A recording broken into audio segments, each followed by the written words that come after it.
ก็ก่อร้วนต่างกลางกาตอบทานเต่าพันเจ้าเอ๋ยรุ่งเช้าเจ้าเอ๋ยดอกงามไม่เคยอุตาโลกนั้นที่ตื่นจากพวงวิชาแย่งไม่เริ่มราเมื่อปลารุ่งอุทาวัดอารามหมดเหตุทางเนื้องามยามมองใกล้ไกลที่อ่อนตรงอันสดใสผัดไทยให้โน้นบาปตามเธอรุ่นจะรุ่งแล้วรวบแฟนเลิศแล้วอันไม่แล้วเอ่ยตื่นมาเสียจากเหตุเอ่ยลื่นลิ้นเอ่ยออกมาชมเชยแสงแห่ง วัดอารามกฎเหตุนิทานเนื้องามยามมองใกล้ปลาที่วอนตรงอันสดใสโปรดตัดไปให้พ้นบาปกรรมเอ่ย รุ่งจะรุ่งแล้วแฟนเลิศแล้วสู่วันใหม่แล้วเพื่อนเอ๋ยตื่นมาเสียจากกิเลสนั้นเอ๋ยลื่นลิ้นเหลือเอ๋ยออกมาชมเชยแสงแห่ง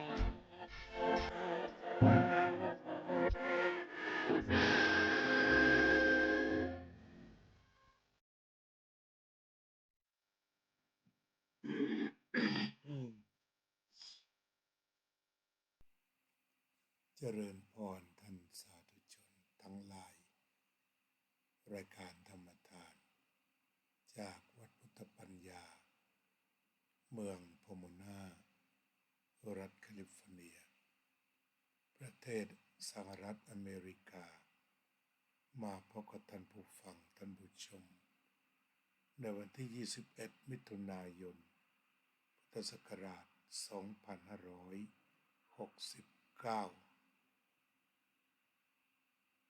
สิ่งสูงสุดในพระพุทธศาสนาที่พุทธศาสนิกชนให้ความเคารพนับถือโดยเรียกว่าที่พึ่งก็คือพระรัตนตรัยพระรัตนตรัยมี3อย่างคือพระพุทธพระธรรมพระสงฆ์พระพุทธก็คือผู้ที่ประกอบไปด้วยพระมหากรุณาคุณพระวิสุทธิคุณพระปัญญาคุณผู้ค้นพบพระธรรมอันประเสริฐอันนำสัตว์ทั้งหลายให้พ้นจากทุกข์ได้พระธรรมก็คือสิ่งที่ประเสริฐอันมีอยู่คู่โลกไม่เคยสูญหายสลายไปที่ใดพระพุทธองค์ยืนยันว่าพระธรรมคือสิ่งที่พระองค์มาค้นพบพระธรรมมีอยู่คู่โลกพระธรรมคือสิ่งที่พระองค์ทรงค้นพบพระธรรมคืออนิจจังทุกขังอนัตตามีอยู่ก่อนแล้วพระองค์เป็นเพียงผู้พบเปิดเผยแสดงบอกกล่าวอันนี้เรียกว่าพระธรรมส่วนพระสงฆ์ก็คือกลุ่มชนผู้ที่ได้ฟังธรรมของพระพุทธเจ้าแล้วมีความรู้มีความเข้าใจ นำไปดับทุกข์ได้จริงเห็นว่าจะเป็นประโยชน์กับชีวิตของทุกคนละยาวละเรือนเป็นอาสาสมัครนำพระธรรมเหล่านี้ไปบอกนี่เรียกว่าพระรัตนตรัยพระพุทธพระธรรมพระสงฆ์แต่ในวิธีการเข้าถึงพระรัตนตรัยก็เข้าถึงด้วยกายด้วยวาจาด้วยใจรูปแบบการเข้าถึงพระรัตนตรัยที่มีได้ทุกวันคือการทำวัดสวดมนต์การทำวัดสวดมนต์นี้เป็นการออกแบบของพุทธบริษัทเพื่อที่จะได้มีการเข้าถึงพระรัตนตรัยอย่างครบถ้วนทางกายวาจาและใจทางกายน้อมลงกราบทางวาจากล่าวสรรเสริญพระคุณอันบริสุทธิ์ทางใจระลึกถึงพระธรรมในตัวพระธรรมเองและระลึกถึงพระสงฆ์ผู้ทรงธรรมระลึกถึงพระพุทธเจ้าผู้พบธรรมใน3 ประการหลวงพ่อพุทธทาสได้อธิบายทั้ง3 ประการนี้ให้เหลือ1 เดียวเพื่อคล่องในการเข้าถึง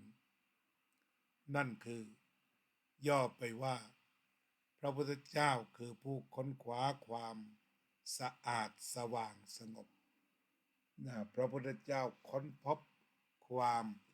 สะอาดสว่างสงบพระธรรมคือความสะอาดสว่างสงบ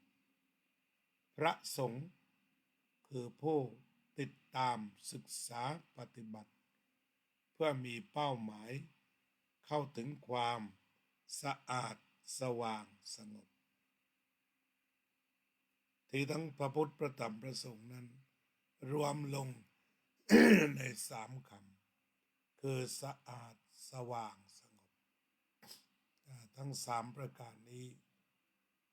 ผู้ที่มองเห็นความจริงก็พึ่งได้ทีนี้ทั้งความสะอาดสว่างสงบจะพบได้ที่ไหน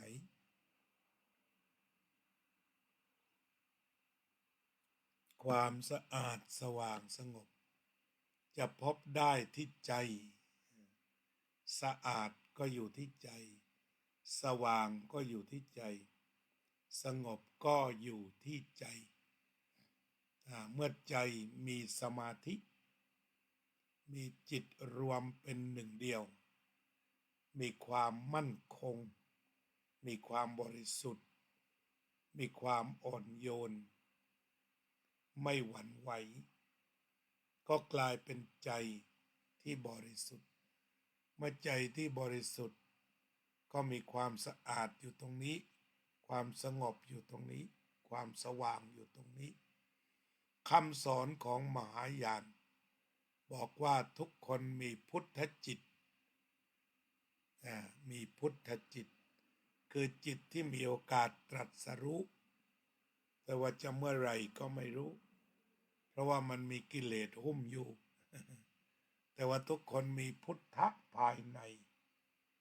และตัวพุทธะเหล่านี้วันหนึ่งจะเบ่งบานทางคติมหายานก็เลยให้มีการเคารพซึ่งกันและกันพระหรือญาติโยมชาวมหายานจะไหว้เก่งกันเพราะว่าไหว้ตัวพุทธภาวะภายในของแต่ละคนคนที่เกิดมาแล้วเกิดมาดีเหมือนกันคือมีพุทธจิตอยู่ภายในจึงช่วยกันเคาะช่วยกันบอกว่าทุกคนเกิดมาดี ทุกคนเกิดมามีดีเพิ่มความดีต่อไปจากคำว่าพุทธจิตการที่สอนว่ามีพุทธจิตในภายในก็เพื่อที่จะให้พึ่งพุทธจิตอย่าไปพึ่งสิ่งอื่นพุทธจิตก็คือความสะอาดสว่างสงบ หรือพุทธจิตก็คือความรู้ความตื่นความเบิกบานซึ่งมีอยู่เมื่อไหร่พุทธะปรากฏเมื่อนั้นงั้นจิตที่จะพึ่งได้ก็จะต้องจิตที่มันเป็นความสะอาดสว่างและสงบจิตที่มีความสะอาดสว่างสงบคือจิตที่มีพระรัตนตรัยครบเมื่อไหร่ใจสะอาดสว่างสงบเมื่อนั้นพระรัตนตรัยก็จะมีครบภายในแต่ว่าเมื่อไหร่มีสิ่งอื่นเข้าไปพระรัตนตรัยก็ไม่มีที่พึ่งเช่นว่าคนจะคิดถึงความอยากได้อยากมีอยากเป็นอย่างมากความคิดเหล่านั้นก็คือไกลจากพระรัตนตรัยแต่อยู่ใกล้กับโลภะโทสะโมหะอยากได้ปรารถนาจะได้เมื่อไม่ได้ก็โกรธก็อยากทำลายแล้วก็ไม่ยอมถอนตัวจากความโลภโกรธหลงเหล่านั้นเดินหน้าต่อไปอันนี้เรียกว่าไม่มีพระรัตนตรัยแต่ถ้ามีพระรัตนตรัยอยู่ในภายในคือความสะอาดสว่างสงบจะเป็นพื้นฐานจะเป็นแสงสว่างนำทางชีวิตไม่ให้ออกไปผิดทางยามทุกข์ก็จะกลับมาพึ่งพาพระรัตนตรัยการออกแบบทำวัดเช้าเย็นไม่ทราบว่าใครเป็นคนออกคนแรกที่ส่งต่อกันมาหลายร้อยปีถือว่าเป็นวิธีการออกแบบการเข้าถึงพระรัตนตรัยทั้งกายวาจาและใจได้อย่างครบถ้วนนี่ก็คือวิธีการดั้งเดิมที่เราเรียกว่าพุทธานุสติธรรมานุสติสังขานุสติอันเป็นสมถกรรมฐาน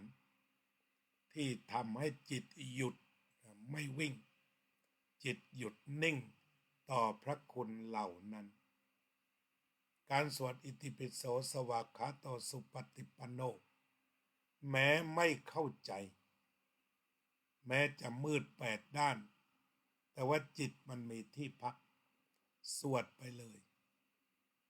คือไม่ต้องแปลไม่ต้องรู้อะไรก็ได้จิตมันมีที่พักมาเริ่มสวดจิตก็อยู่กับพระคุณเหล่านั้นไม่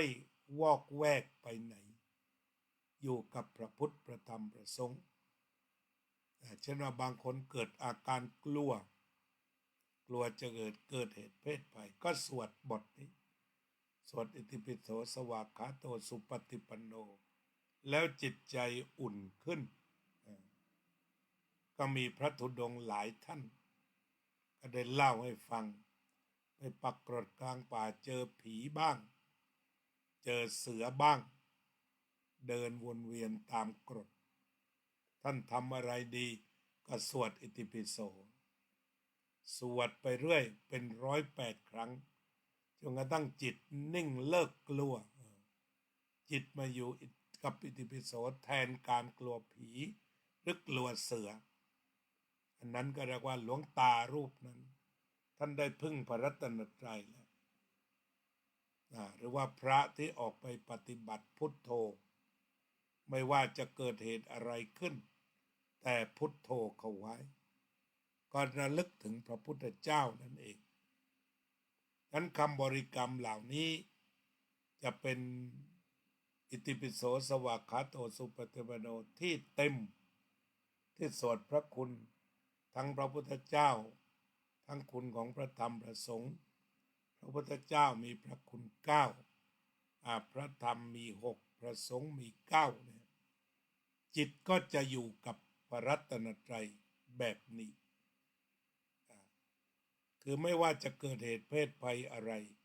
เข้าถึงพระรัตนตรัยแล้วสติสมาธิปัญญาก็อยู่พร้อมกันพระพุทธพระธรรมพระสงฆ์มารวมอยู่ในใจแทนความขลาดความกลัวหรือความวิตกกังวลวันนี้หนาวเสลด ติดคอรุนแรง ก็เป็นว่าการระลึกถึงพระพุทธพระธรรมพระสงฆ์ตรงไหนพระรัตนตรัยก็ปรากฏตรงนั้นงั้นสมัยโบราณคนจึงออกแบบหลายอย่างเพื่อการเข้าถึงพระรัตนตรัยเช่นการปั้นพระรูปใหญ่ๆไว้ตามสี่แยกห้าแยกให้คนได้เห็นกันได้ระลึกถึงสักแวบหัวใจก็ยังดีเดี๋ยวที่มีผู้ถามพระพุทธเจ้าว่าพระบรมสารีริกธาตุจะไปเก็บที่ไหนดีก็บอกว่าไปเก็บอยู่ทางสี่แพร่งทางสี่แพร่งก็คือคนเดินไปมาแล้วได้เห็นพระเจดีย์คิดสักแวบหนึ่งได้นึกถึงพระพุทธเจ้าก็มีที่พึ่งทางใจความกลัวความโกรธความเกลียดความชังหายไปสิ้นต่อมาก็มีครูบาอาจารย์สอนเรื่องพุทโธก็ให้พุทโธเข้าไว้หรือปัจจุบันนี้ก็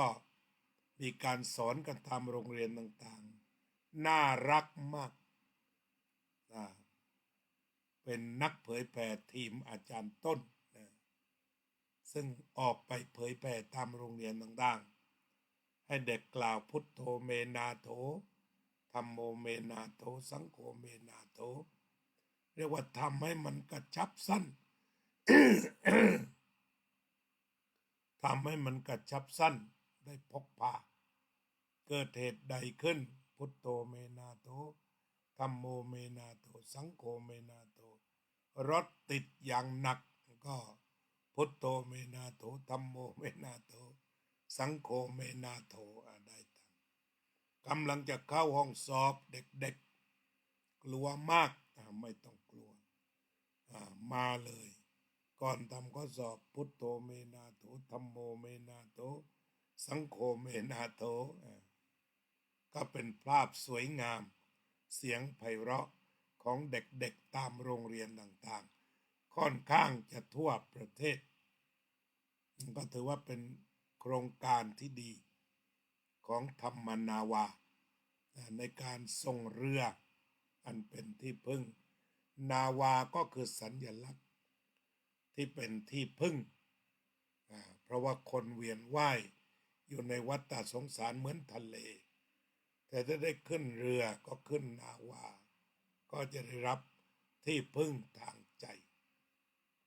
งั้นพุทโธเมนาโถธัมโมเมนาโถสังโฆเมนาโถว่ากันให้สนั่นบ้านสนั่นเมืองเด็กที่เป็นชาวพุทธกลับมาท่องบนบริกรรมชาวศาสนาอื่นไม่ว่ากันก็ขอให้ไปหาศาสนาอื่นถืออะไรก็ไปเข้าถึงศาสนาตนตามหลักของหลวงพ่อพุทธทาสที่ว่าเข้าถึงหัวใจศาสนาของตนของเราก็เข้าถึงพระรัตนตรัยส่วนแต่ละยุคแต่ละสมัยปู่ย่าตายายหรือคนปัจจุบันจะออกแบบเครื่องมือในการเข้าถึงพระรัตนตรัยแบบไหนช่วยกันใครทำได้เพศใดวัยใดพระสงฆ์เด็กหญิงเด็กชายคนหนุ่มคนสาวมาช่วยกันเป้าหมายเมื่อจิตสงบก็จะไปสร้างสังคมที่สงบได้เองอันนี้ก็คือสิ่งที่น่าอนุโมทนาทุกท่านที่เผยแผ่เกี่ยวกับเรื่องของพระรัตนตรัยฉะนั้นการเข้าถึงพระรัตนตรัยทางกายวาจาใจก็ทำได้ทุกคนสั้นสุดก็พุทโธเมนาโถธัมโมเมนาโถสังโฆเมนาโถให้พึ่งพระพุทธพระธรรมพระสงฆ์อย่างของฝรั่งก็อุทานmy God ใช่ไหมmy God นั่นคือการพึ่งต่อไปของเราก็อุทานอย่างนี้พุทโธเมนาโถธัมโมเมนาโถสังโฆเมนาโถเวลารับโทรศัพท์ก็พุทโธเมนาโถธัมโมเมนาโถสังโฆเมนาโถฝนตกรถติดพุทโธเมนาโถธัมโมเมนาโถสังโฆเมนาโถไฟ ฟ้าร้องฟ้าลั่นฟ้าแลบก็พุทโธเมนาโถธัมโมเมนาโถสังโฆเมนาโถเข้ามาปกป้องความกลัวให้จิตใจมีความอบอุ่นเราจะนั่งสมาธิพุทโธกันสักระยะหนึ่ง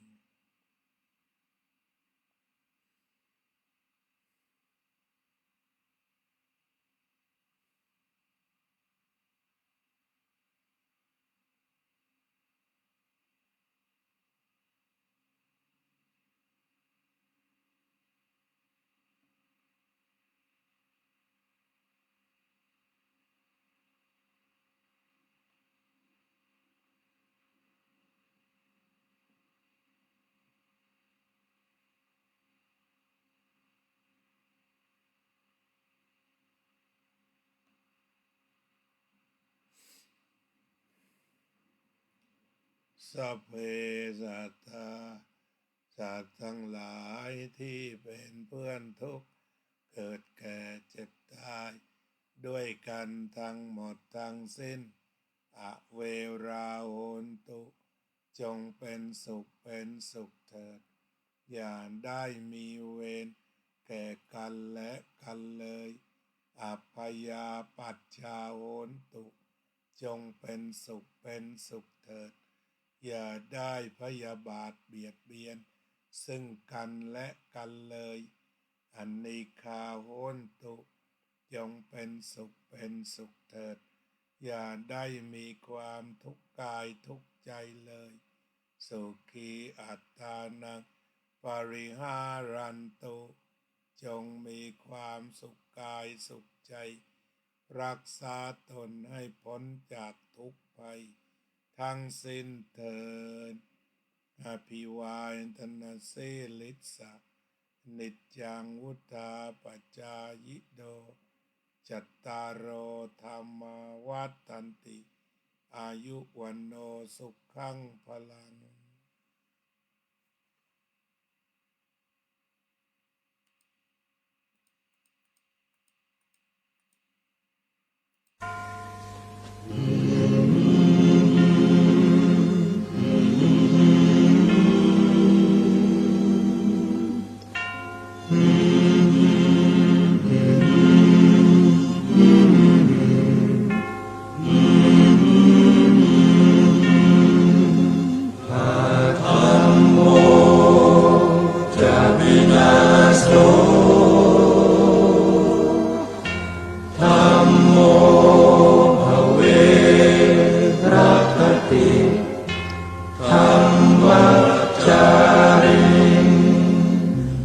พุทธอ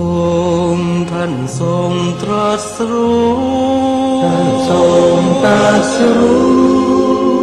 เป็นสัพพัญญูตรัสสอนความจริงว่าธรรมะย่อมชนะทุกสิ่งเป็นที่พึงพิงแก่ผู้ประพฤติชอบธรรมธัมโมจะวินาโสธัมโมภเวรัคติธัมมัจจาริอำนาจใดๆก็ตามย่อมถึงความพินาศถ้าขาดธรรมะประจำไม่มีใครอยู่ค้ำฟ้าเราต่างเกิดมาใช้กันจงอยู่ในศีลในธรรมคิดทำแต่กรรมที่ดีธัมโมจะวินาโสธัมโมภเวรัคติธัมมัจจาริธรรมส่อง สว่างสู่ทางสุขสีคำจุนโลกนี้นิรันดร์อาธรรมโมจะวินาโส